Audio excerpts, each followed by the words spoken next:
Hi guys, what's up? I'm Mary Richardson. I'm a rapid transformational therapy practitioner. I help professionals and entrepreneurs to overcome things that keep them held back, like strong anxiety, self-doubt, procrastination. They keep you wrapped up in patterns. Anxiety is a huge thing that can keep you from being the best version of yourself. Even unwanted habits that don't serve you anymore or never served you, such like quitting smoking. I can help you with that as well. So let's talk about today. In this video, I'm going to discuss anxiety and things that trigger it, such as the fight, flight, or freeze response. So you might be wondering, what is the fight, flight, or freeze? How do I control it? How do I control those horrible fight, flight, or freeze negative what if thoughts? So the amygdala in your brain is constantly monitoring everything around you to determine if you are in danger, if you need to fight to stay alive, freeze to stay alive, or fight, flight, or flight would be run from something, which is very useful if you're being chased by a bear, right?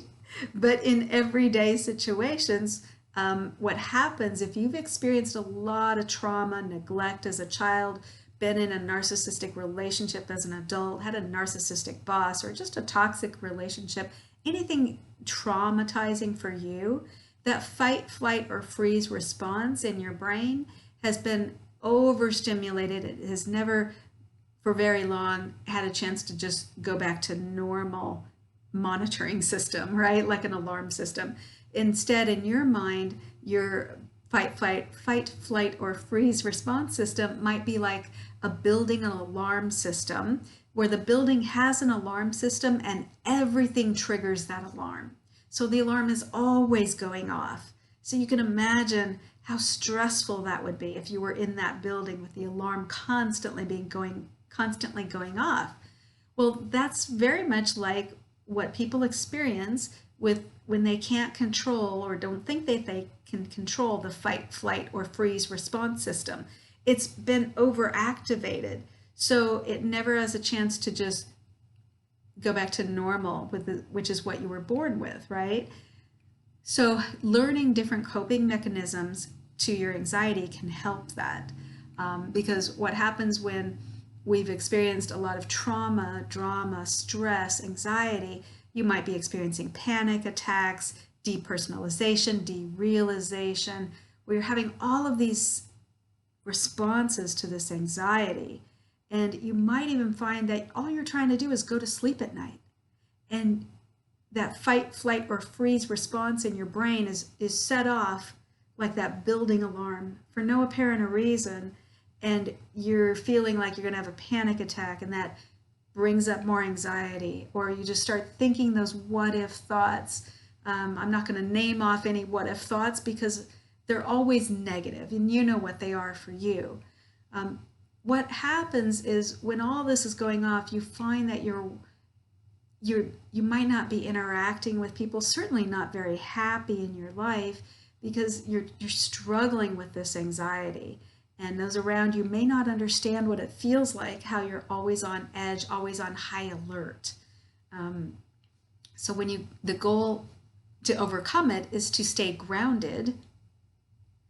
And I'll give you a couple of quick techniques. You can grab it, if you're at home, you can grab an ice cube, hold it in your hand. That will help you stay grounded, help you if you are having this anxiety just going crazy, to help you remain in the present. If you're also experiencing depersonalization, derealization, where you feel like you're having an out-of-body experience, which can be scary and can produce even more anxiety because you're scared that you're going crazy. Most people are not. Most people, at least 50% of the population experiences DPDR at one point in their life. Grab an ice cube, it will ground you because it's cold. You have to pay attention to it. And that's the idea, to get you back in the present where you're not, you're taking back control. Also, you can look around your environment, and another grounding technique is to name off things you see that start with A, or just anything that starts with A, B, C, D. You can also just look at things and name off different colors that you see. And that will, you have to think to do that, so that will bring you back to the present, where that fight, flight, or freeze will learn to just relax. And even the panic attack can also be diminished, because if you're thinking of these things, you're actually taking control back. And there's no reason to, um, let the anxiety attack just run you. You take control back. Also, drinking water can help. Another thing I like to call breathing in peace and breathing out anxiety. So you inhale and imagine you're breathing in peace, and you're exhaling, breathing out all the anxiety. It's just leaving you. That can be very, very empowering. So these grounding techniques are important because they give you something to do rather than let the fight, flight, or freeze response take control of you. So it's a way you can actually kind of turn down that fight, flight, or freeze to where it's supposed to be. That response system in your brain, the amygdala, its job is to alert you and give you different forms of response to dangerous situations. It's very important if you're being chased by a bear that it would pick up, I better run. And it gives you that adrenaline to do it. And that's really what your brain is designed for, is to keep you alive on the planet. But what happens over time is if you were neglected as a child, or abused, or you've witnessed domestic violence, or even as an adult you've been in toxic relationship, narcissistic relationships, a toxic boss, whatever it was or is for you that caused your anxiety to run rampant and those what if thoughts to go out of control, the fight, flight, or freeze suddenly is on high alert all the time, like a building alarm system constantly going off. So you can imagine that you can't relax. So being grounded is one of the best ways to handle anxiety in the moment.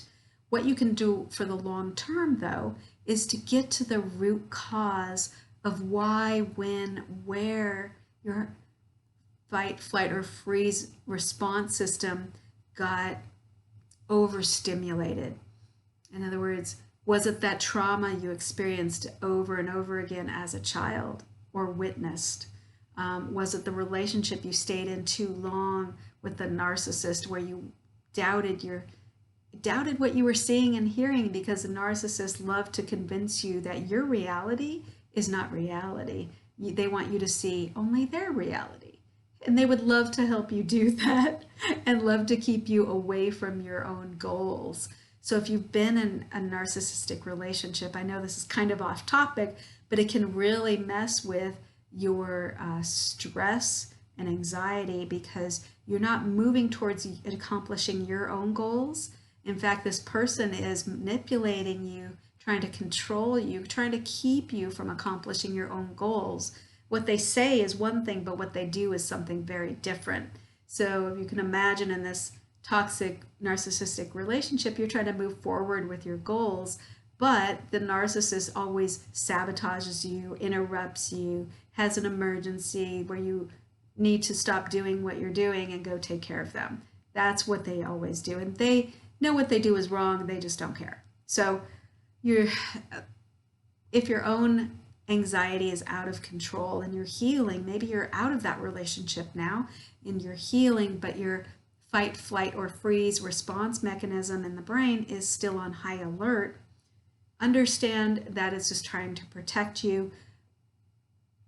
How you get control of it, though, and heal from it is by focusing on you, focusing on you staying grounded, getting to the root cause, and healing the trauma that you endured.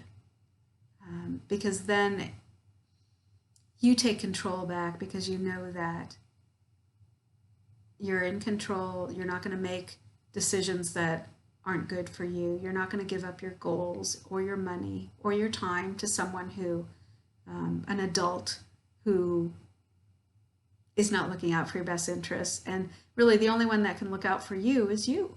So as you heal, you can find that you get back in control of your stress, where it becomes more normal, your anxiety. Imagine your hands on a dial, you kind of turn it down.